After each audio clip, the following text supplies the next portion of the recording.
everyone, welcome back to the shop. It's a super windy day outside and I've got this, really what this video is about is this Milwaukee M12 Cordless Ratchet. So I've made a few videos on this thing, but I've never really reviewed it specifically. A lot of comments I've gotten is that I need to get the fuel version, or that somebody else has the fuel version and it's way better and it's totally worth it, blah, blah, blah, blah, blah. Right, so I'm a DIY guy. I'm not a professional mechanic. I have done plenty of small engine jobs for other people and stuff like that. But anyway, this little electric ratchet, we're going to disassemble the whole thing and talk about it as we go.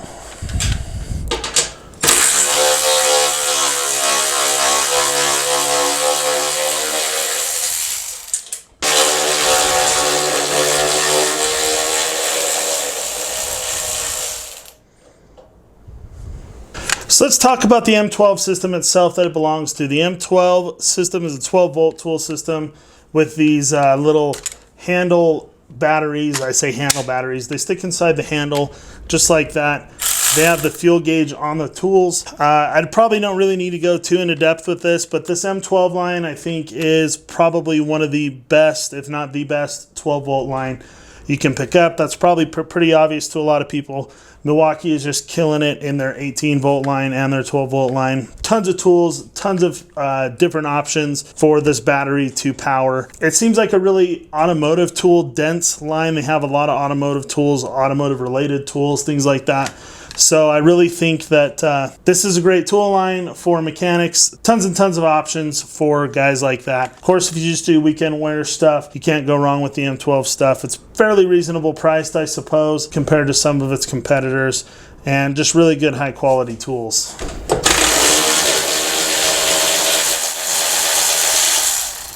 So I believe I did a little torque test with this, comparing it to the Husky cordless ratchet that does not have a removable battery. And if I remember right, it got like 30 or 35 pounds of braking strength. So one of the things about that is that even though it can't break it, you can break it with the tool itself. Just like that, like a regular traditional ratchet. I picked the right bolt to do this with because this bolt is tough. But one thing that I think makes it a little bit weaker, and some of the people mentioned this in that video, I think those comments were really great, was just that this thing being all plastic, basically from the anvil down, makes it a little bit weaker for using as a ratchet to loosen things before you go ahead and try and use its own power. And I actually think that was a really good point. I hadn't considered that in that video.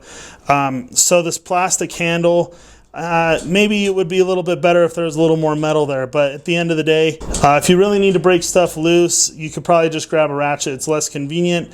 And maybe those, I actually think that those fuel versions probably take care of that problem. There is a lot of flex in this tool when I use it that way, and I push here on the battery to get lots of torque. So, I mean, I probably wouldn't want to go try like break lug nuts with this or anything.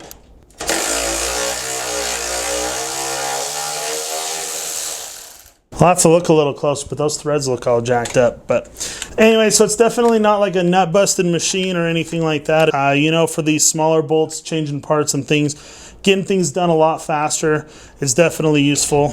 And so I can see why someone might say, why would you even want an electric ratchet? You know, doesn't the hand ratchet work just fine? And yeah, that's a good question. I actually had thought about that at one point. The thing is that so much of your time is spent using just ratcheting back and forth with a hand ratchet. This just makes it so much quicker. I mean, I'm talking all through this, but this is a noticeably quite a bit faster way to remove any part from virtually anything. I think I'm gonna have to get in there and yeah, back up the other side to remove this thing. So for some reason you had any question whether or not this thing would work with a U-joint, here is an example of that.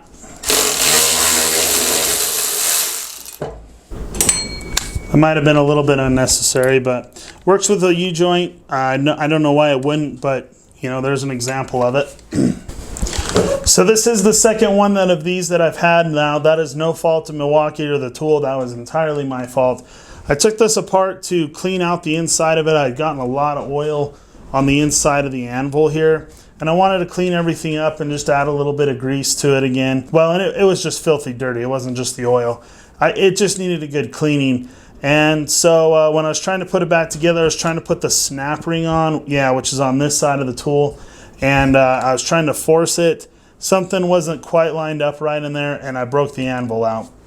And so I could have bought one off of Amazon, I think, for not that much money. I guess I just reached a point to where I was just done with it. I thought I wanted to try the earthquake one out because it looked pretty cool, and thank goodness I didn't do that because Harbor Freight just cleared that whole line out. And ultimately, I just decided to go with the Milwaukee, and I was really, I was really happy with that decision. This Milwaukee M12 stuff is awesome, and I think you really can't beat it. Well, there seems to be no way to get a wrench in there.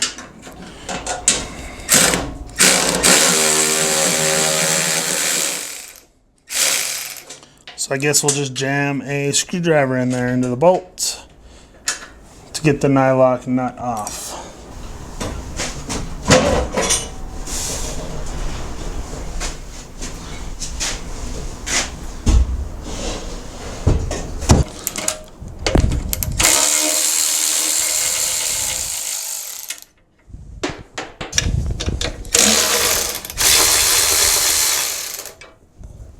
So one of the things I really like about the standard ratchet from Milwaukee, not the fuel versions, is because the head is a lot more compact. Now, I've never used the fuel ones. I've never used the fuel ones, so I'm not really able to compare it super well. But I do know that the anvil, the head on this ratchet is smaller, and I think I can get into a little bit tighter spaces than I could maybe on the fuel versions. And so I'm not trying to say it's better than the fuel versions at all, but I am pretty darn confident that the head on this is a little bit smaller, so maybe you could get into a little bit more tight spaces.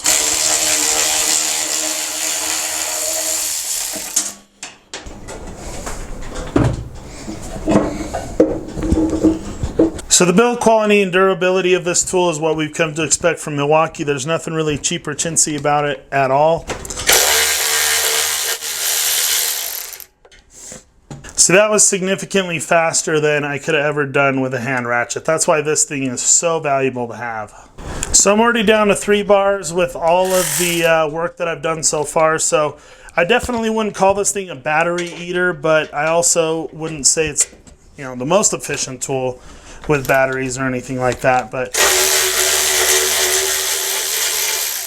overall, I'd say it does a pretty good job. Pretty efficient with the battery use, I'd say. About probably what you'd come to expect.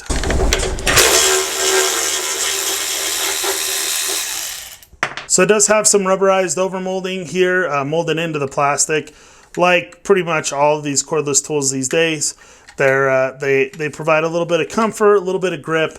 It works just fine. The switch here works pretty nice. There's nothing really wrong with it. I probably wouldn't suggest any changes there.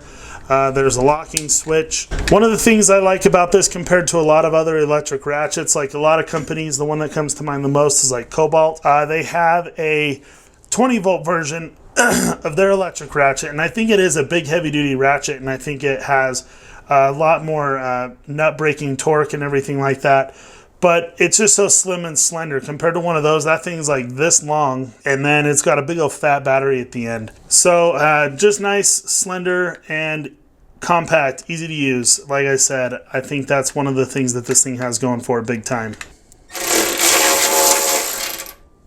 So why would you want to pick this one up over the other brands? Well, I've watched a couple of videos over the years on these things. It seems like Project Farm did one on one of these. I think he used the fuel ratchets though in that one. Yeah, did he even do it? I don't remember. It doesn't matter.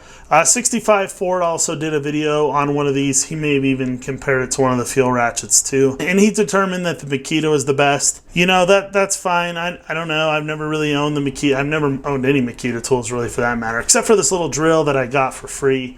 But that's a different story for a different time. Anyway, the reason why you probably want to pick this one up over anything else is just because the really expansive M12 tool line of all the mechanics tools that you can use with it. I'm not going to say that you shouldn't buy the AC Delco one. I've never owned that thing, but I think that the tools are kind of limited there.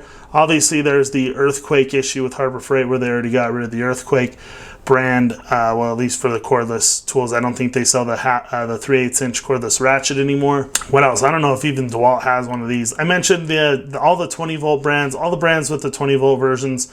Like, those things are just going to be big and cumbersome compared to this. Not that, you know, those wouldn't be good to have too. I'd be curious to try out the Cobalt ratchet, but I think this is more of a true mechanic tool. I think that it was designed more with the mechanic in mind than maybe some of the others. Is that fair to say? I don't know. Whether it is or not, let me know what you think in the comments below.